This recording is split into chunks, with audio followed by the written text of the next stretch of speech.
Hello मेरे प्यारे बच्चों, कैसे हैं आप सभी लोग। उम्मीद करता हूं कि आप सभी जहां कहीं भी होंगे अच्छे होंगे और पूरे संघर्ष के साथ अपनी पढ़ाई को कर रहे होंगे। प्यारे बच्चों, आइए आज हम लोग बात करते हैं प्यारे बच्चों कि हम लोग जो पढ़ रहे हैं अपनी पढ़ाई को आगे लेकर के चल रहे हैं प्यारे बच्चों, उसमें हम लोग भूगोल को पढ़ रहे हैं। ठीक है ना, वीडियो के माध्यम से जो है भूगोल को पढ़ रहे हैं। ठीक है, और यहाँ पे भूगोल में जो है हम लोग क्या पढ़े हैं जी, ये जो है ना प्रॉपर क्लास 10th के लिए, ये जो है ना बच्चों क्लास 10th के लिए ये जो चैप्टर है बच्चों, चैप्टर नंबर 1 जो कि भूगोल का चैप्टर होने वाला है। ठीक है, और यहाँ पे प्यारे बच्चों हम लोग पढ़ रहे हैं चैप्टर नंबर 1 के ग में हमें आगे पढ़ना है। ठीक है ना, और इसमें हम लोग पढ़े हैं क्या, अभी तक पढ़े हैं वन एवं वन्य प्राणी संसाधन। ठीक है ना, और वन्य एवं वन्य प्राणी संसाधन में प्यारे बच्चों हम लोग क्या क्या पढ़ चुके हैं, तो पार्ट 1 वीडियो में जो है लघु उत्तरीय प्रश्न को पढ़ चुके हैं। ठीक है, आप लोग वीडियो पे जाएंगे और जा करके जो है ना सभी लोग देख सकते हैं, प्लेलिस्ट में खोल करके आप लोग देख सकते हैं।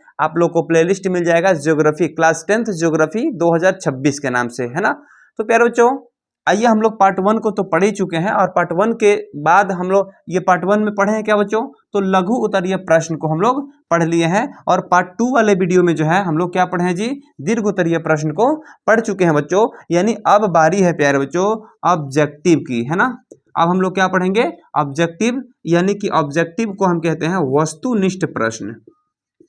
क्या कहते हैं जी, वस्तुनिष्ठ प्रश्न कहते हैं। ठीक है ना, और वस्तुनिष्ठ प्रश्न या फिर वैकल्पिक प्रश्न भी आप लोग वैकल्पिक प्रश्न भी आप कह सकते हैं प्यारे बच्चों। ठीक है ना, तो आइए सबसे पहले हम लोग देखते हैं कि बच्चों ऑब्जेक्टिव प्रश्न जो होता है ना, ऑब्जेक्टिव जो कि आपको वैकल्पिक प्रश्न जिसे कहा जाता है, वह आपके पेपर के लिए पूरा जान होता है। ठीक है ना, तो इस सवाल के लिए चलिए हम लोग देखते हैं क्या, हम लोग एक एक करके सारे ऑब्जेक्टिव सवाल को सॉल्व करेंगे। और आइए इसके लिए हम लोग चलते हैं कहाँ, तो अपने स्क्रीन पे। प्रश्न नंबर 1 में कह रहा है बच्चों, भारत में 2001 में कितने प्रतिशत भौगोलिक क्षेत्र में वन का विस्तार था। तो बात किया जा रहा है 2001 के बारे में, है ना।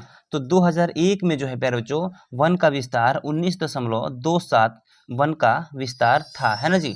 तो ऑप्शन नंबर बी जो है आपका यहाँ पे करेक्ट आंसर हो जाएगा। ठीक है ना, चलिए नेक्स्ट दूसरा नंबर प्रश्न क्या कर रहा है बच्चों, प्रश्न नंबर 2 में कह रहा है कि वन स्थिति रिपोर्ट के अनुसार भारत में वन विस्तार है। ठीक है ना, वन स्थिति रिपोर्ट के अनुसार भारत में वन का विस्तार कितना है प्यारे बच्चों, तो यहाँ पे 20.55% भौगोलिक क्षेत्र में वन है। ठीक है ना, इतना क्षेत्र में जो है अभी वन है। ठीक है ना, आइए उसके बाद प्यारे बच्चों यहाँ पे सभी लोग देखेंगे।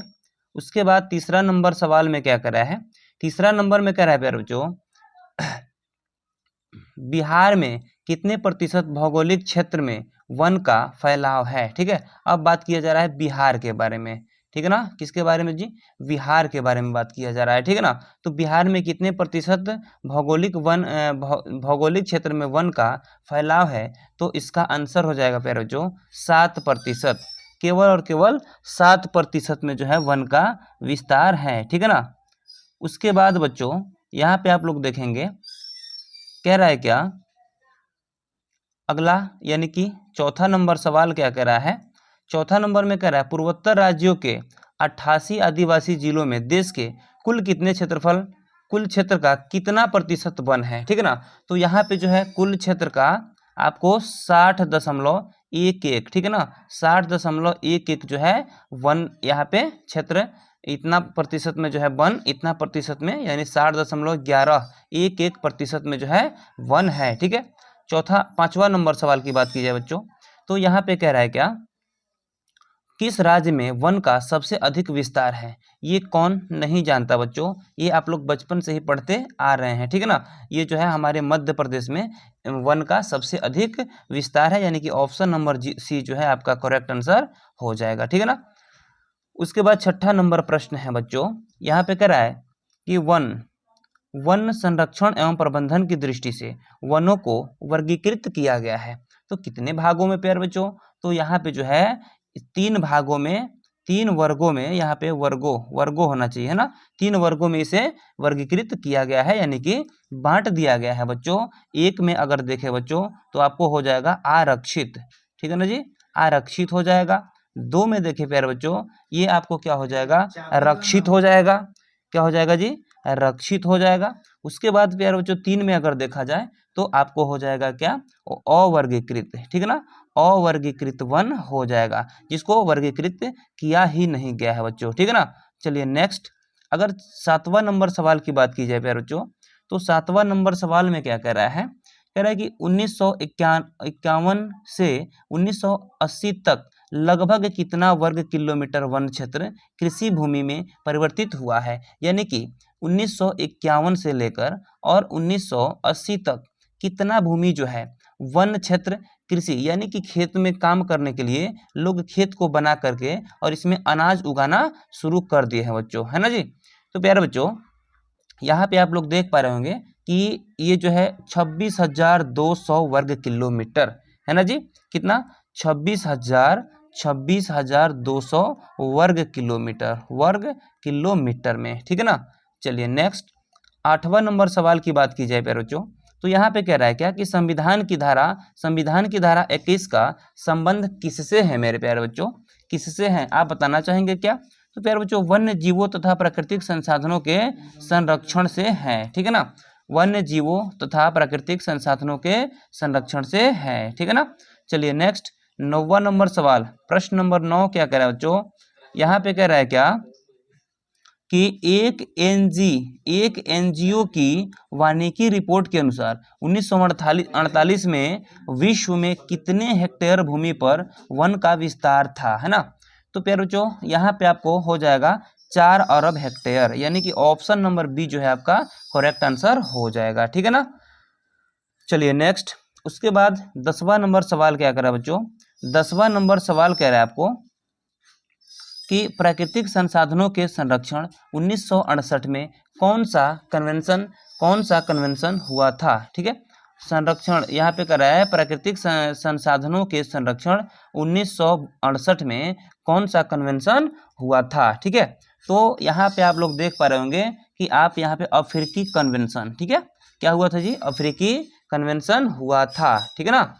अब उसके बाद क्या कह रहा है बच्चों, अगला प्रश्न, यानी कि यहाँ पे कह रहा है 11 नंबर सवाल क्या कह रहा है बच्चों, इनमें कौन सा जीव जो केवल भारत में ही पाया जाता है। बड़ी ही थोड़ा सा कॉम्पिटिटिव सवाल है, कुछ लोग कहते हैं कि घड़ियाल होता है, ठीक है ना, और कुछ लोग कहते हैं कि डॉल्फिन होता है। लेकिन डॉल्फिन जो है ना, ये हमारे पाकिस्तान वगैरह अगल बगल के जो पड़ोसी देश है ना, वहाँ पे लगभग ये पाए जाते हैं डॉल्फिन, ठीक है ना। इसलिए आपका करेक्ट आंसर जो है घड़ियाल हो जाएगा, ऑप्शन नंबर ए जो है आपका करेक्ट आंसर हो जाएगा, ठीक है ना। चलिए आगे बढ़ते हैं।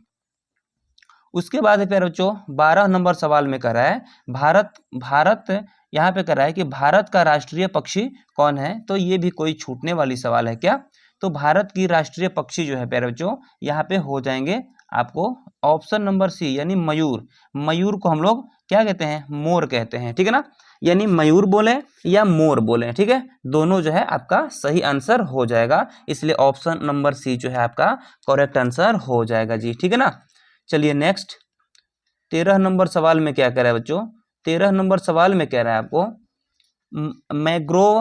मैग्रोव्स का सबसे अधिक विस्तार है। तो मैग्रोव्स का सबसे अधिक विस्तार है प्यारे बच्चों, मैंने इसे सब्जेक्टिव में पढ़ा दिया है, प्लेलिस्ट में आप लोग जाकर देख सकते हैं। ऑप्शन नंबर बी, यानी सुंदरवन में जो है इसका अधिक विस्तार है मैग्रोव वन का, ठीक है ना। मैग्रोव वन का सबसे अधिक सुंदरवन में विस्तार है, ठीक है ना।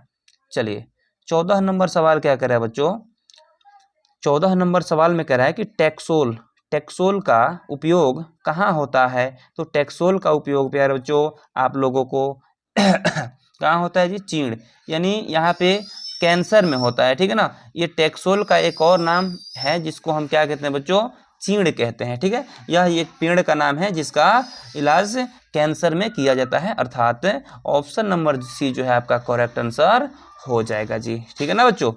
आगे बढ़े, चलिए 15 नंबर सवाल में क्या कर रहा है बच्चों, चरक का संबंध किस देश से था, है ना, किस देश से था। तो चरक का संबंध किस देश से था। तो प्यारे बच्चों भारत से, है ना, भारत से चरक का संबंध था। चरक का संबंध जो है भारत से, है ना, भारत तो चरक, ठीक है ना, ऐसे याद रखेंगे ट्रिक के द्वारा। चलिए नेक्स्ट 16 नंबर सवाल में क्या करा है बच्चों, भारत का कान्हा राष्ट्रीय पार्क प्रसिद्ध है। कान्हा राष्ट्रीय पार्क, कान्हा राष्ट्रीय पार्क जो है प्रसिद्ध है प्यारे बच्चों, किसके लिए प्रसिद्ध है? तो मेरे प्यारे बच्चों, मेरे लाल, ये जो है बाघ के लिए प्रसिद्ध है ना। भारत का कान्हा राष्ट्रीय पार्क किसके लिए प्रसिद्ध है? तो यहाँ पे सबसे प्यारे बच्चों अधिक क्या पाए जाते हैं? यहाँ पे जो है सबसे अधिक क्या पाए जाते हैं बच्चों? तो बाघ पाए जाते हैं, ठीक है ना, इसलिए बाघ के लिए प्रसिद्ध है। ऑप्शन नंबर बी आपका करेक्ट आंसर हो जाएगा, ठीक है ना। चलिए नेक्स्ट, यानी कि 17 नंबर सवाल को देखते हैं, ठीक है ना। 17 नंबर सवाल में कह रहा है कि सुंदर वन है, ठीक है ना, सुंदर वन है तो कहाँ है प्यारे बच्चों?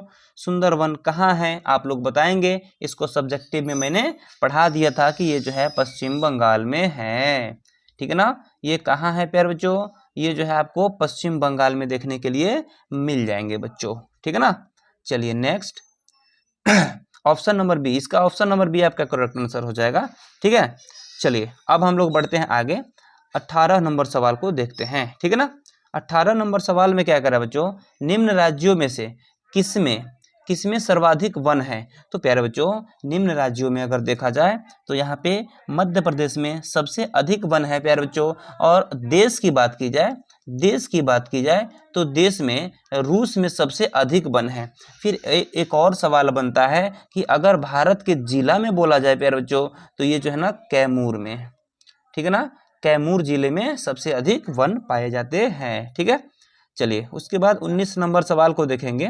19 नंबर सवाल में कह रहा है कि गिर राष्ट्रीय उद्यान कहाँ है, ठीक है ना। तो गिर राष्ट्रीय उद्यान जो है गुजरात में है, ठीक है। ऑप्शन नंबर डी जो है आपका करेक्ट आंसर हो जाएगा, सही आंसर हो जाएगा, ठीक है ना। चलिए नेक्स्ट 20 नंबर सवाल में क्या कह रहा है बच्चों, चलिए सभी बच्चे जो है इस सवाल को आप लोग बनाते चलेंगे और खुद से देखेंगे कि कौन कौन सवाल आपको मालूम है और कौन कौन सवाल जो है मालूम नहीं है, ठीक है ना। चलिए तो यहाँ 20 नंबर सवाल में क्या करा है, नंदा देवी राष्ट्रीय उद्यान कहाँ है? तो इसको मैंने सब्जेक्टिव में पढ़ा दिया है बच्चों, ये उत्तराखंड में स्थित है, ठीक है। यानी कि ऑप्शन नंबर बी जो है आपका करेक्ट आंसर हो जाएगा, ठीक है ना। चलिए नेक्स्ट 21 नंबर सवाल को देखते हैं बच्चों। यहाँ पे कह रहा है आयुर्वेद के जनक कौन है? तो मेरे प्यारे बच्चों, आयुर्वेद यानी आयुर्वेदिक दवा कभी आप लोग खाए हैं? आयुर्वेदिक दवा ये कैप्सूल भी मिलते हैं, यहाँ पे लिक्विड भी मिलता है और जड़ी बूटी भी, उससे भी दवा किया जाता है, जिसमें आयुर्वेद दवा जो है बहुत ही अच्छा दवाई के रूप में माना जाता है, ठीक है ना। तो आयुर्वेद के इसी के जनक कहा जा रहा है कि किसे कहते हैं, ठीक है ना। तो आयुर्वेद के जनक बच्चों चरक को कहते हैं, ठीक है, चरक को कहते हैं, ठीक है ना। चलिए ऑप्शन नंबर ए आपका करेक्ट आंसर हो जाएगा, ठीक है ना। चलिए नेक्स्ट, यानी 22 नंबर सवाल में क्या कर रहा है बच्चों, 22 नंबर सवाल कर रहा है बाघ परियोजना की शुरुआत कब हुई? बाघ परियोजना की शुरुआत कब हुई? तो देखिए बहुत सारे बाघों को जब मार दिया गया ना, मार दिया गया या फिर बहुत सारे बाघ जब गुप्त होने लगे, लुप्त होने लगे, तब जो है बाघ को बचाने के लिए परियोजना का शुरुआत किया गया प्यारे बच्चों। जो कि कब किया गया, बाघ परियोजना की शुरुआत कब की गई प्यारे बच्चों? तो 1973 में, 1973, ऑप्शन नंबर बी जो है आपका करेक्ट आंसर हो जाएगा, ठीक है ना।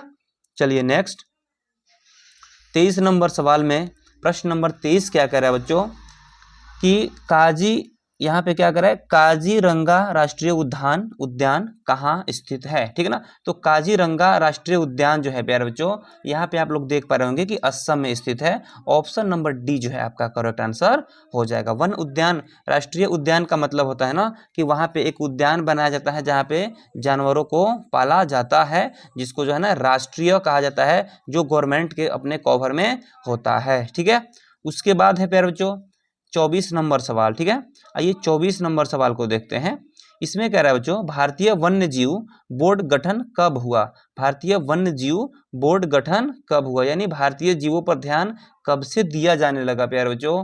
तो अब यहाँ पे आप लोग देखेंगे कि 24 नंबर क्वेश्चन का आंसर आपको हो जाएगा 1952, यानी कि ऑप्शन नंबर बी जो है आपका करेक्ट आंसर हो जाएगा, करेक्ट आंसर हो जाएगा, ठीक है। नेक्स्ट 25 नंबर सवाल क्या कर रहा है बच्चों कि जिम जिम कॉर्बेट राष्ट्रीय उद्यान कहाँ स्थित है? जिम कॉर्बेट राष्ट्रीय उद्यान जो है कहाँ स्थित है प्यारे बच्चों? तो ये जो है आपको मैं बता देना चाहूँ कि उत्तराखंड में स्थित है, यानी कि ऑप्शन नंबर ए जो है आपका करेक्ट आंसर हो जाएंगे। ठीक है ना। चलिए उसके बाद हम लोग बात करते हैं 26 नंबर सवाल की। तो प्रश्न नंबर 26 कह रहा है कि भारत का सबसे छोटा जैवमंडल रिजर्व कौन सा है? तो जैवमंडल यानी जीवों को रहने के लिए, सुरक्षित रहने के लिए कहाँ पे बनाया गया है जैवमंडल रिजर्व? कहाँ पे बनाया गया है प्यारे बच्चों? तो आप लोग प्यारे बच्चों यहाँ पे देख सकते हैं कि ये जो है ना डीबू, यहाँ पे डीबू होना चाहिए, ठीक है ना। डीबू, डीबू सैखोवा, ठीक है। क्या हो जाएगा जी? डिब्बू सैखोवा, डिब्बू सैखोवा, है ना, डिब्बू सैखोवा, ठीक है। यानी कि ऑप्शन नंबर डी जो है आपका करेक्ट आंसर हो जाएगा। ठीक है ना। चलिए उसके बाद हम लोग बात करते हैं 27 नंबर प्रश्न की। ठीक है, यहाँ पे कर रहा है घाना पक्षी विहार, ठीक है ना। यहाँ पे कह रहा है बच्चों कि घाना पक्षी विहार किस राज्य में अवस्थित है? घाना पक्षी विहार जो है किस राज्य में अवस्थित है प्यारे बच्चों? तो घाना पक्षी विहार का मतलब जानते हैं? विहार का मतलब होता है घूमना। बिहार का मतलब क्या होता है बच्चों? घूमना होता है, ठीक है। यानी ऐसी कुछ पंक्षियों को रखा गया है जहाँ पे कुछ लोग जा करके घूमने की हमेशा कोशिश करते हैं। उसको कहाँ बनाया गया है प्यारे बच्चों? तो ये जो है राजस्थान में बनाया गया है। ठीक है ना। चलिए नेक्स्ट 28 नंबर सवाल को देखते हैं। यहाँ पे कह रहा है 28 नंबर सवाल में क्या कह रहा है बच्चों कि सिमलीपाल राष्ट्रीय उद्यान कहाँ स्थित है ना। तो सिमलीपाल राष्ट्रीय उद्यान जो है प्यारे बच्चों, आप लोग अगर देखना चाहें तो यहाँ पे ओडिशा में स्थित है, यानी कि ऑप्शन नंबर सी जो है आपका करेक्ट आंसर हो जाएगा। ठीक है, सभी बच्चे बिल्कुल ध्यान से पढ़ेंगे इस चीज़ों को, क्योंकि एग्जाम में जो है ऑब्जेक्टिव ही सभी पेपर का जान हो रहा है आजकल। ठीक है, तो पेपर में आपका ऑब्जेक्टिव जो है हमेशा क्लियर होना चाहिए बच्चों, इसलिए जो है आप लोग बिल्कुल ध्यान से अभी पढ़ेंगे। आइए 29 नंबर सवाल को देखते हैं। कह रहे हैं कि भारत का कितना प्रतिशत भाग वनों से ढका है? अरे बाप रे बाप, ये तो बड़ी ही शानदार सवाल है मेरे भाई। 29 नंबर में कह रहा है भारत का कितना प्रतिशत भाग जो है वनों से ढका है, ठीक है ना। तो ये यहाँ पे आप लोग देख सकते हैं कि भारत का ये 24.62%, यानी कि 24.62% भाग जो है वनों से ढका है। और बाकी पे क्या होता है कि खेती बाड़ी किया जाता है, उद्योग को लगाया जाता है, मानव अपना निवास करते हैं, ठीक है ना। तो इसलिए ऑप्शन नंबर बी जो है आपका करेक्ट आंसर हो जाएगा। ऑप्शन नंबर बी जो है आपका करेक्ट आंसर हो जाएगा, ठीक है ना। चलिए उसके बाद सवाल क्या कह रहा है बच्चों, 30 नंबर में सवाल कह रहा है क्या कि रोहिला राष्ट्रीय उद्यान कहाँ है, ठीक है ना। रोहिला राष्ट्रीय उद्यान कहाँ है? ये तो नॉर्मल सा सवाल है बच्चों, हिमाचल प्रदेश में ये स्थित है। ऑप्शन नंबर बी जो है आपका करेक्ट आंसर हो जाएंगे, ठीक है। चलिए नेक्स्ट 31 नंबर सवाल में देखें बच्चों क्या कह रहा है। 31 नंबर सवाल में कह रहा है कि भारत की राष्ट्रीय वन नीति के अनुसार देश के कितने प्रतिशत भूभाग पर वन रहना चाहिए? ये तो मैंने सब्जेक्टिव में आपको मैंने पहले ही बता दिया है प्यारे बच्चों कि 33% होना चाहिए, मैंने बताया है, ठीक है। लेकिन अनुमानतः यहाँ पे 33.3% दिया हुआ है, जो कि लगभग हो सकता है, इसमें किसी प्रकार की आपत्ति नहीं है जी। यानी कि ऑप्शन नंबर सी जो है आपका करेक्ट आंसर हो जाएगा, ठीक है ना। चलिए नेक्स्ट चलते हैं 32 नंबर सवाल को हम लोग देखते हैं, ठीक है ना। यहाँ पे 32 नंबर सवाल में क्या कह रहा है बच्चों, इनमें कौन वन एवं वन्य प्राणियों के विनाश का कारण नहीं है, ठीक है ना। विनाश का कारण नहीं है, ध्यान देना बच्चों, यहाँ नहीं पे ध्यान देना होता है, ठीक है ना, नहीं पे ध्यान देना होता है। यानी कृषि के बारे में अगर देखा जाए, कृषि क्षेत्र में अधिक वृद्धि, तो कृषि क्षेत्र में अगर अधिक वृद्धि करना है ना, तो हम लोग वन की कटाई तो करेंगे, ये भी नहीं होगा, ये भी नहीं होगा, ये भी विनाश का कारण है, ठीक है। इसलिए उसके बाद यहाँ पे देखेंगे बड़े पैमाने पर विकास कार्यों का होना, ये भी वन को क्षति पहुंचाता है। और उसके बाद पशुचारण एवं लकड़ी कटाई भी वन को क्षति पहुंचाता है। यानी कि ऑप्शन नंबर सी प्यारे बच्चों आपका करेक्ट आंसर हो जाएगा, व्यापार में वृद्धि, है ना जी। चलिए नेक्स्ट आगे बढ़े बच्चों, इजाजत हो तो आगे बढ़ें। चलिए आगे बढ़ते हैं। उसके बाद यहाँ पे देखेंगे कुनैन किस रोग की दवा है, ठीक है ना। कुनैन जो है किस रोग की दवा है प्यारे बच्चों? तो यहाँ पे आप लोग देख पा रहे होंगे कि यह जो है ये मलेरिया की दवा है। कुनैन क्या है यहाँ पे याद रखना, मलेरिया कुनैन, मलेरिया मलेरिया तो कुनैन, याद रखना बच्चों, मलेरिया तो कुनैन या फिर कुनैन तो मलेरिया, ठीक है ना, मलेरिया की दवा कुनैन है। ठीक है, चलिए आगे बढ़े ना।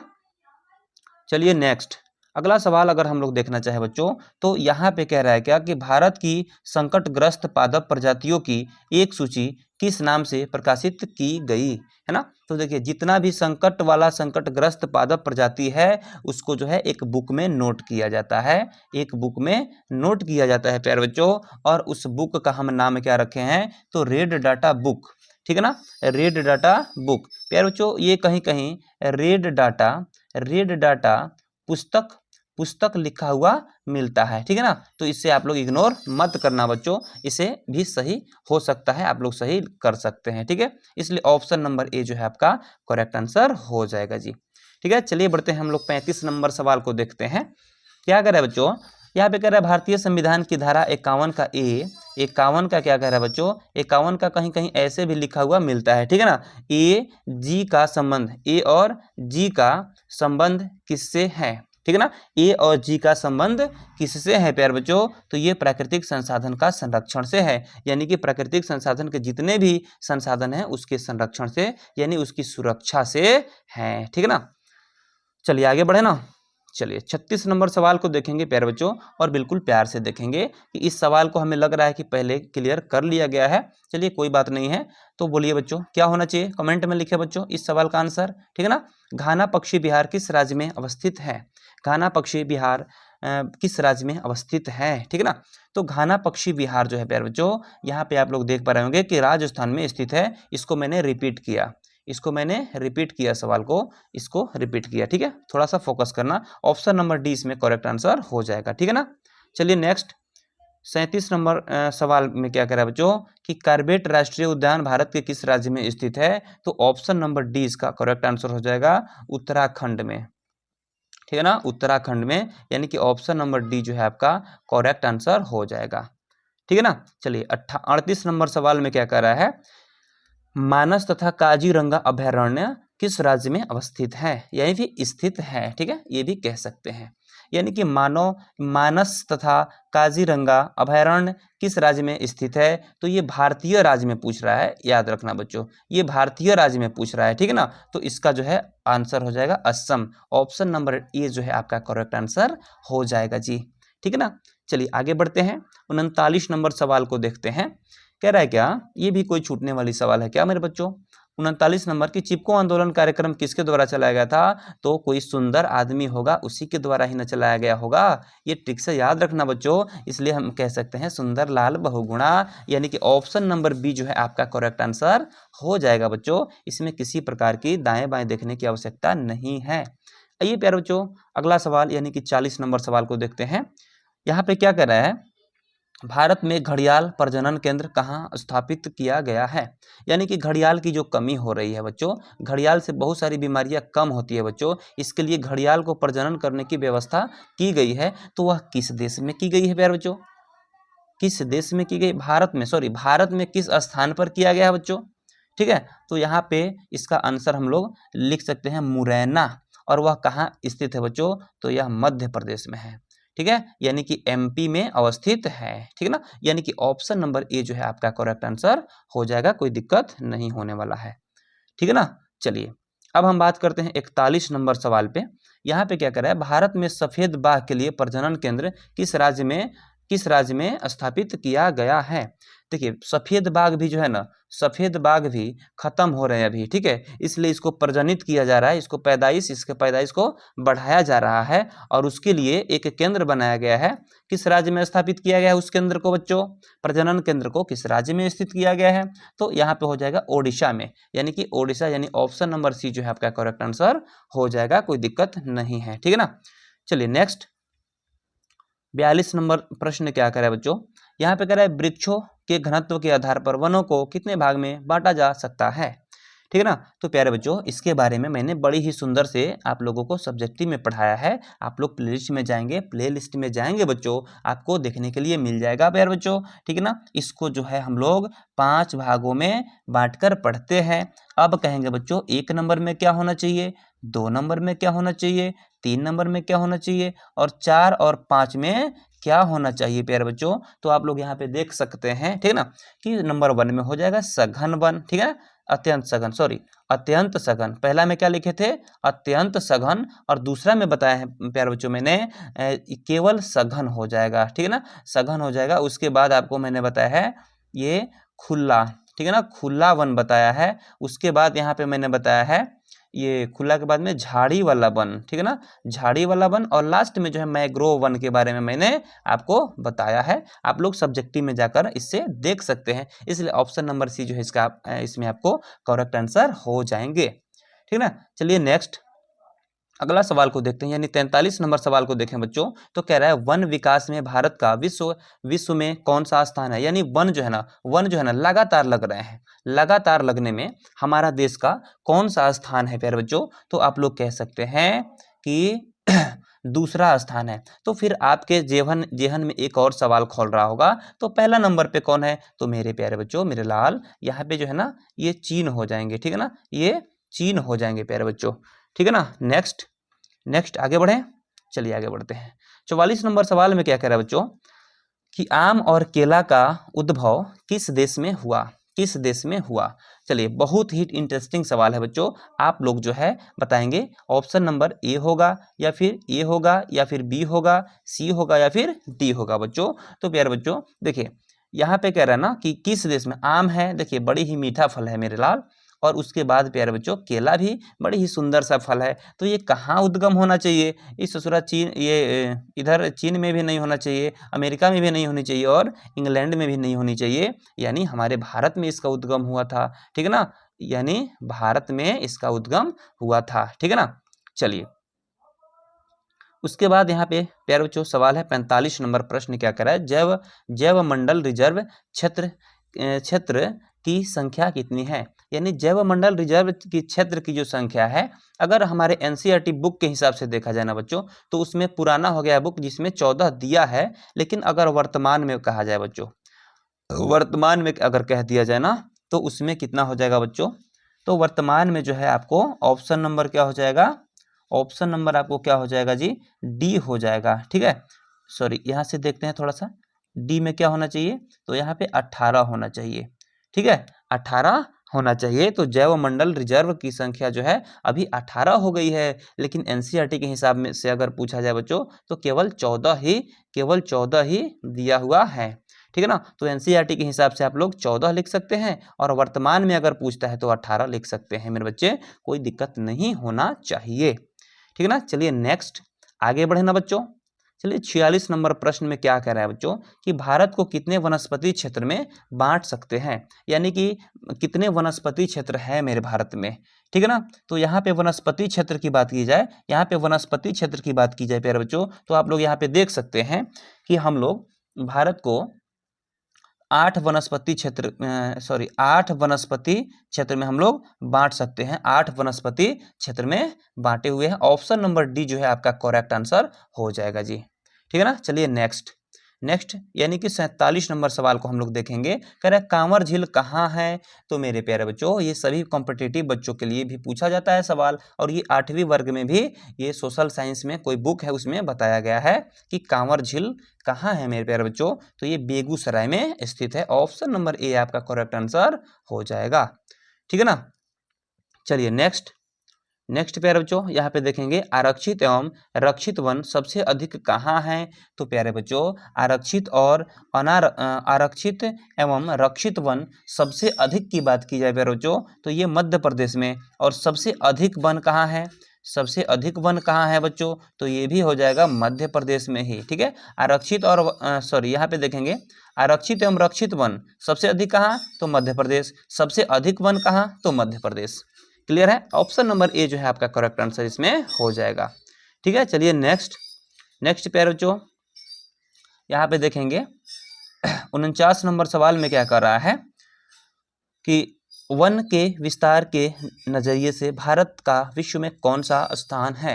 यानी कि वन विस्तार सबसे अधिक कहाँ पे है? तो रूस में है, ठीक है ना। लेकिन प्यारे बच्चों यहाँ पे पूछ रहा है कि भारत का कौन सा स्थान है, ठीक है ना। भारत का कौन सा स्थान है प्यारे बच्चों? तो यहाँ पे आप लोग देख पा रहे होंगे कि 10वां स्थान है, ठीक है ना। सबसे अधिक वन की दृष्टि से अगर देखा जाए तो भारत का 10वां स्थान है ये पूरे विश्व में, ठीक है ना। यानी कि ऑप्शन नंबर बी जो है आपका करेक्ट आंसर हो जाएगा। किसी को कोई दिक्कत? चलिए, कोई दिक्कत, जो भी कोई दिक्कत आप लोगों को अगर देखने के लिए मिलता है ना, तो आप लोग कमेंट में लिखेंगे कि सर यहाँ से ये सवाल गलत है, ये सवाल में मज़ा आया, तो वहाँ पे दिल बनाकर सभी बच्चे कमेंट में भेजेंगे, है ना। और सभी बच्चे जो है ना एक बार वीडियो को लाइक ज़रूर कर देंगे, ठीक है ना। चलिए नेक्स्ट बढ़ते हैं सवाल की तरफ, ठीक है। अगला सवाल क्या कर रहा है बच्चों? 50 नंबर में कह रहा है क्या, जो कि अंतिम सवाल होने वाला है, भारत में कितना क्षेत्र में वन का विस्तार है?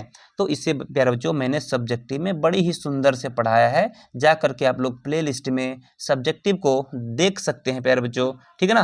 तो इसलिए यहाँ पे मैं बता देना चाहूँ कि भारत में कितना क्षेत्र में वन का विस्तार है ना। तो 68 करोड़ हेक्टेयर, 68 करोड़ हेक्टेयर। और आप लोग कहेंगे 1 हेक्टेयर में कितना होता है? तो 1000 वर्ग मीटर होता है, सॉरी वर्ग किलोमीटर होता है, ठीक है ना, वर्ग किलोमीटर होता है जी, ठीक है ना। चलिए, तो प्यारे बच्चों ये जो था आपका लास्ट सवाल था 50 नंबर। मैंने इसमें देखिए ऑब्जेक्टिव इसमें से सबसे ज़्यादा पूछा जाता है, ठीक है। इसलिए मैंने कोशिश किया कि वन्य एवं वन्य प्राणी संसाधन में जो है ऑब्जेक्टिव को क्लियर करवा दिया जाए। चलिए सभी बच्चे प्लीज़ इस वीडियो को लाइक ज़रूर कर देंगे, बड़ी मेहनत लगता है मेरे भाई वीडियो को बनाने में, ठीक है ना। इसलिए सभी बच्चे जो है लाइक ज़रूर करेंगे वीडियो को। अगर चैनल पे कोई नए होंगे तो मेरे भाई चैनल को सब्सक्राइब ज़रूर कर ही दीजिएगा, ठीक है ना। और आपके दोस्तों के पास, जो भी आपके दोस्त आपके प्यारे होंगे, यानी जो आपके लवर होंगे, ठीक है ना, उनके पास जो है एक इस वीडियो को शेयर ज़रूर कर ही दीजिएगा प्यारे बच्चों, ठीक है ना। तो चलिए फिर मिलते हैं नेक्स्ट वीडियो में, तब तक के लिए मेरे सभी प्यारे बच्चों को धन्यवाद, गुड बाय, टाटा।